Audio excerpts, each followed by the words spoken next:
So, you were mentioning the film you watched this recently, the animation, Japanese animation, and you used the phrase "it was released from yesterday." In this case, you really don't need "from" in that sentence. You could say this film was just released yesterday. It was released yesterday. It was released last week. It was released last month. You don't need "from" in there. Yeah. So, also you mentioned in the movie the heroine couldn't hear the sound, meaning she was deaf. You could just use the phrase "deaf" to describe her case. The heroine was deaf, so she needed sign language or communication. When you were speaking about Moon Jae-in and the election results, you mentioned, in fact, I don't expect him a lot. I asked you, what do you want him to do, or what do you expect? And you mentioned, I don't expect him a lot. Here you would change it to, I don't expect a lot from him. So, in fact, I don't expect a lot from him. Or I don't expect, him to do much like that. And when you were talking about an interview question you would ask someone, you mentioned that the "where will you be in 10 years" question, or "where do you see yourself in 10 years," you mentioned is a kind of tired question. So I wasn't sure if you meant, is this a tiring question, like a difficult question, or also maybe you meant that this question is very typical, so you like overused or cliched kind of. Yeah, so you could kind of say, yeah, this is an overused kind of question, or cliched question, or typical like that. Cliched is C-L-I-C-H-E.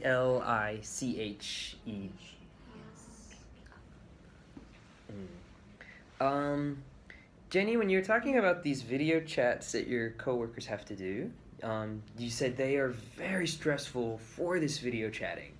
But here, of course, stressful means the people aren't stressful. The situation is stressful. So you would say they are very stressed, or they are very stressed out because of this video chatting. Or this video chatting is very stressful for them, like that.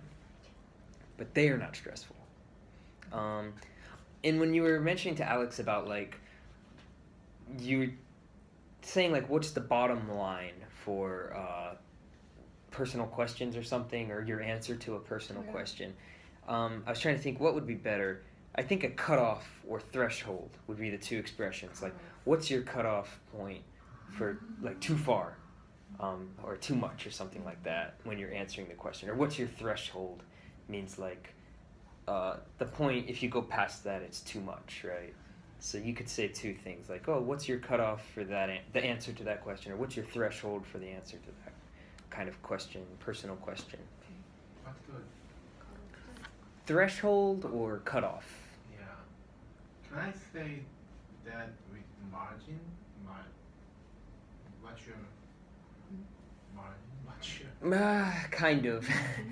But it would be difficult to know exactly what you mean there. Margin, you mean profit? Yeah, I mean, like, let's see. Yeah. Marginal line.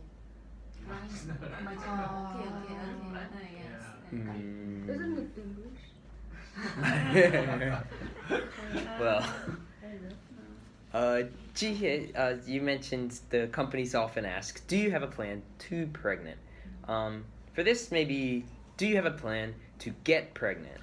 Do you have a plan to have a baby? Or do you have a plan for a baby? Could mean the same thing. So, to get pregnant or something like that would be better. And then speaking about the question between family and work, I heard you use the expression, what do you choice? It would be, what do you choose? Or what is your choice? So what do you choose? What is your choice between family and work? Hyunjung, just at the end there, I heard you use the expression, people in your company are some depressed because of the mood. For this expression, we would say a little depressed. People in the company are a little depressed. Some does not work in that case. Just a little depressed, or, just depressed. A little. Slightly depressed. Slightly depressed? Like, in a small way.